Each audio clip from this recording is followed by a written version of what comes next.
नमस्कार मित्रांनो, स्वागत आहे पुन्हा एकदा एका नवीन व्हिडिओमध्ये. आज या व्हिडिओमध्ये आपण बघणार आहोत की महावितरणचे बिल गुगल पेला कसे लिंक करायचे, जेणेकरून आपल्याला घरबसल्या त्याची बिलाची नोटिफिकेशन येईल बिल भरण्यासाठी दर महिन्याला. आणि हे बिल आपण सहजरित्या आपण फोनवरून घरबसल्या भरू शकतो आणि त्याची पावतीसुद्धा डाउनलोड करू शकतो. तर व्हिडिओमध्ये शेवटपर्यंत बघत राहा, व्हिडिओ स्किप करू नका, जेणेकरून तुम्हाला सर्व काही डिटेलमध्ये समजेल.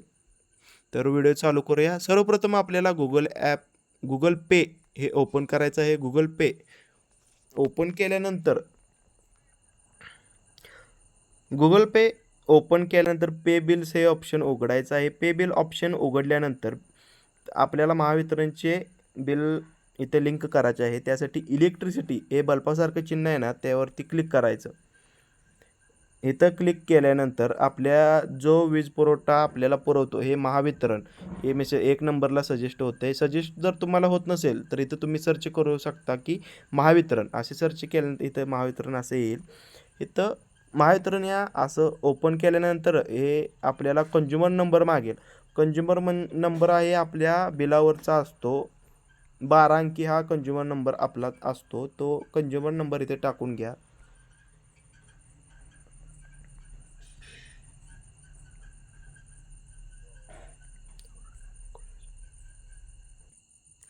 कंझ्युमर नंबर टाकल्यानंतर तुम्हाला इथे 2 नंबरचा ऑप्शन निवडायचा आहे. 2 नंबरचा ऑप्शन म्हणजे बिलिंग युनिट. बिलिंग युनिट म्हणजे आपल्या बिलावरतीच असतो.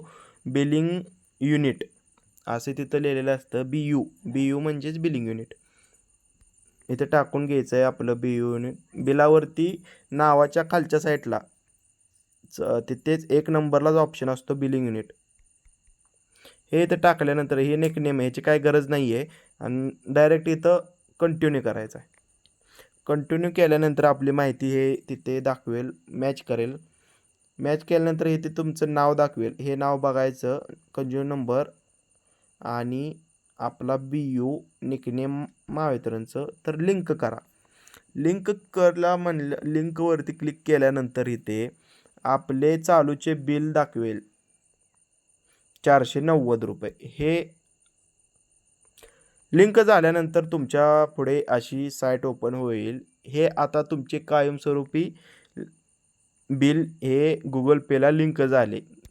कायमस्वरूपी म्हणजेच की जोपर्यंत तुम्ही डिलीट नाही करत तोपर्यंत.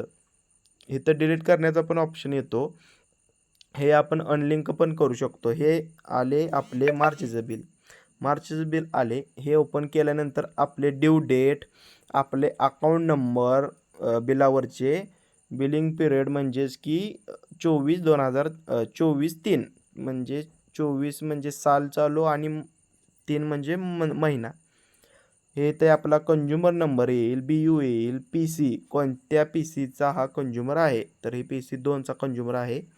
DTC कोड येईल आणि ते बिफोर एप्रिल 2, 2024 ह्याच्या आधी भरलं तर एवढं, बिटवीन एप्रिल ते 2 पर्यंत भरले तर 490 आणि एप्रिल 12च्या नंतर भरल्यावर 500 रुपये हे इथं दाखवेल.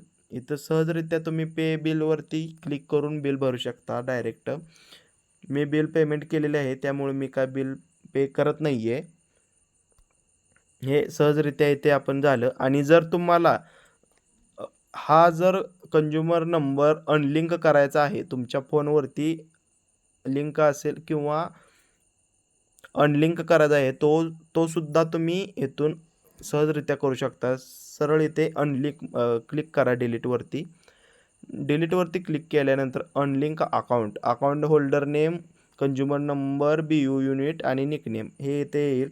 तर सरळ इथे खाली ऑप्शन आहे अनलिंक अकाउंटवरती क्लिक केल्यानंतर हे पूर्ण झालेलं आहे. तर आपले हे अकाउंट लिंक पण झाले आणि आपण लगेच अनलिंक पण तुमच्यासमोर करून दाखवले. हे खूप सोप्या पद्धतीमध्ये असं तुम्ही करू शकता घर बसल्या. कुठेही या धक्काधक्कीच्या जीवनामध्ये तुम्ही घराच्या बाहेर न जाता मोबाईलवरूनच खूप काही आपण घर बसल्या शिकू शकता आणि करू पण शकता.